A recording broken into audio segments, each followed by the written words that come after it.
It can be really hard to feel like anything but a financial failure when we're constantly bombarded with social media content, making out like 20-something millionaires with mansions and $300,000 cars are as common as traffic in rush hour. We get caught up in the trap of comparing ourselves to these people who are in the top 0.01%. So instead of focusing on the top 0.01, have you ever thought about how your financial situation stacks up against the average person? The truth is that the average person really struggles with money, and sadly, the bar is very low.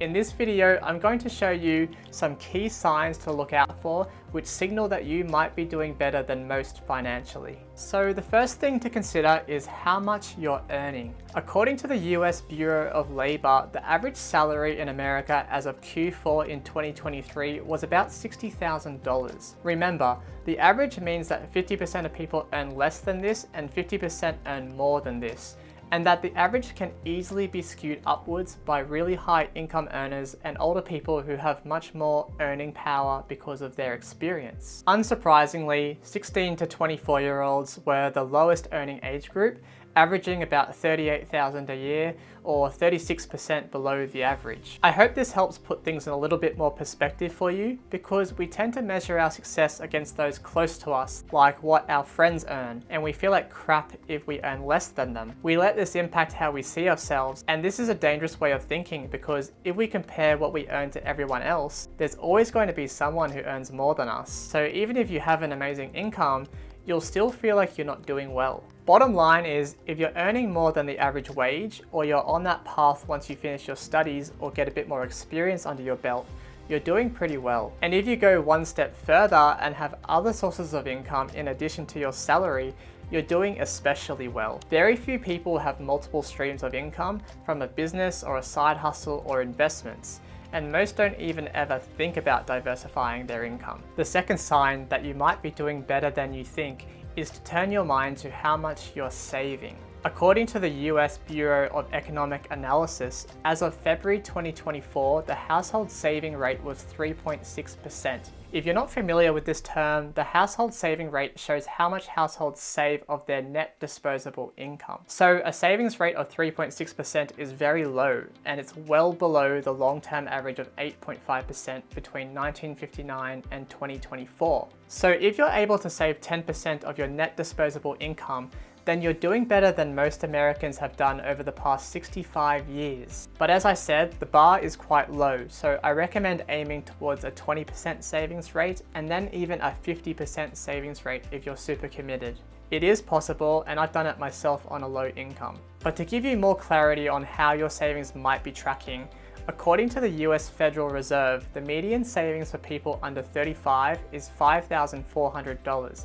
The average being $20,500. And for people aged between 35 and 44, the median savings is $7,500, with the average being $41,500. The median might be a fairer representation of the data here, because the average is likely skewed up by outliers like cashed up, super wealthy people. The median figures are definitely more consistent with the 2023 survey conducted by Forbes, which reported that nearly 70% of Americans live paycheck to paycheck and don't have enough savings to cover an emergency expense of more than $2,000. In other words, they spend everything they make. But this isn't limited to low-income earners. 50% of Americans who earn six figures say they're living paycheck to paycheck. So if you have an emergency fund of more than $2,000, you're in the top 30%. But you should aim to get this to a healthier level though, of at least 3 to 6 months of living expenses, so that you have more time to recover without having to go into debt if something goes wrong, like losing your job. Remember that all you know for sure when you see someone who owns a $300K car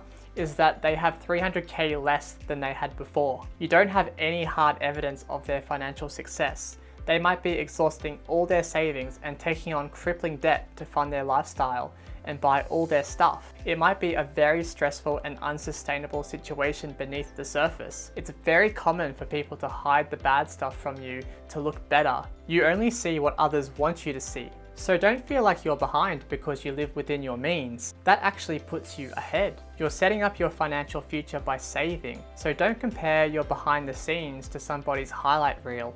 Realize that they've left a lot on the cutting room floor. The third sign that you're doing better than you think financially is to look at how much debt you have. According to Business Insider, in late 2023, Americans had on average just over 30 grand of personal debt. This is debt incurred by way of credit cards, car loans, and personal loans. It doesn't include mortgages or student loans. So if you have less debt than this, or ideally no personal debt, then you're way ahead than most. But if you do have some debt, if it's manageable and you're paying it off on time without using more debt to do so, then you're in decent shape too. But once you've paid it off, make sure you never take on these bad personal debts again. Number 4 for signs that you're doing better than you think financially is to ask yourself if your finances are organized and automated. You need an organized relationship with your money so that you can control it rather than letting it control you, like most people do. Most people have no idea how much money is coming in or going out. They engage in this unconscious and impulsive spending based on a need for instant gratification, and as a result, they live beyond their means. So if you create yourself a budget which gives you oversight of your monthly income and expenses and shows you where your money actually goes, you're going to be way ahead of the pack. By knowing this, you're going to be able to identify areas of overspending or unnecessary expenses so that you can reduce your spending and expenses and increase your savings. This will also help you with avoiding lifestyle inflation, which is why 50% of people earning 6 figures are still living paycheck to paycheck. Since you will know the difference between your income and your expenses, you can create a savings plan and other financial goals around that, like investing or buying your first home. You could also automate your personal finances by setting up a recurring transaction which transfers, say, 20% of your pay into a separate savings account which you don't touch, which will then automate your savings habits for you. You could also arrange an automatic sweep of your credit card balance, if you have one, each month to ensure that you don't miss a payment. So at the end of the day, if you know how much money you've got coming in and going out, and you're spending consciously, and you're not surprised by any bills or missing payment of them, then you're pretty organized financially, and you're doing much better than the vast majority of people. Number 5 for signs that you're doing better than you think financially is that you're consuming financial content. Recent studies tell us that only 57% of Americans are financially literate. So by watching this very video, you're doing better than most because you're investing in yourself and you're making an effort to educate yourself about money and improve your financial future.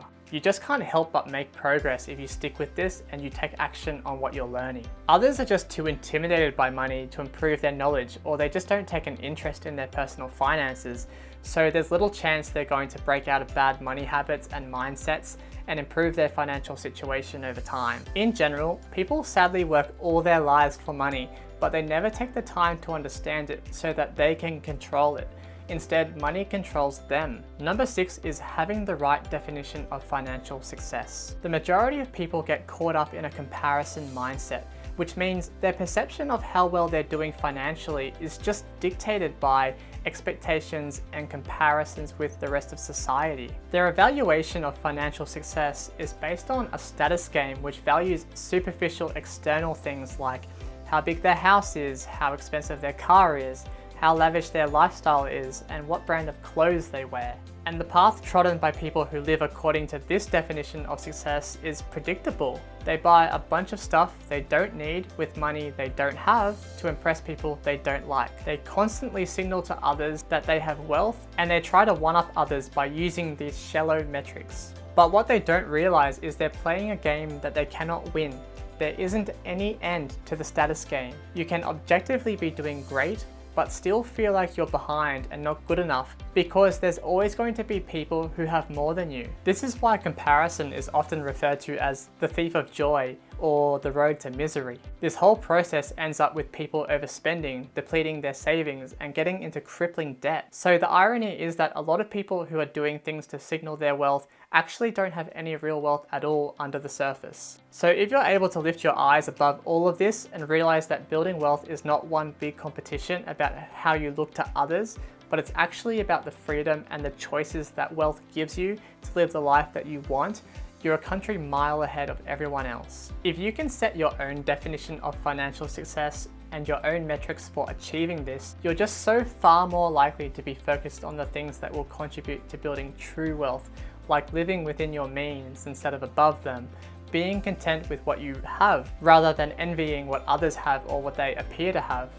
thinking long term instead of short term, consistently saving and investing, and choosing to leverage the power of compounding over the dopamine hit of instant gratification. If you build your wealth quietly in the background, you will become less and less worried about showing it off to others and about what others are doing, because you'll be satisfied with the progress that you've made against your inner scorecard. Number 7 is having a long-term financial plan. If you have a long-term financial plan of retiring by a certain age with a certain sized nest egg which gives you a certain passive income each year, you're probably ahead of almost everyone. By having this end goal or North Star in mind and an investment plan on how you're going to get there, it just makes you so much more likely to take consistent steps towards that goal so that you can actually achieve it, as compared to someone who has no goals or plan at all. This also forces you to think long term, which very few people do.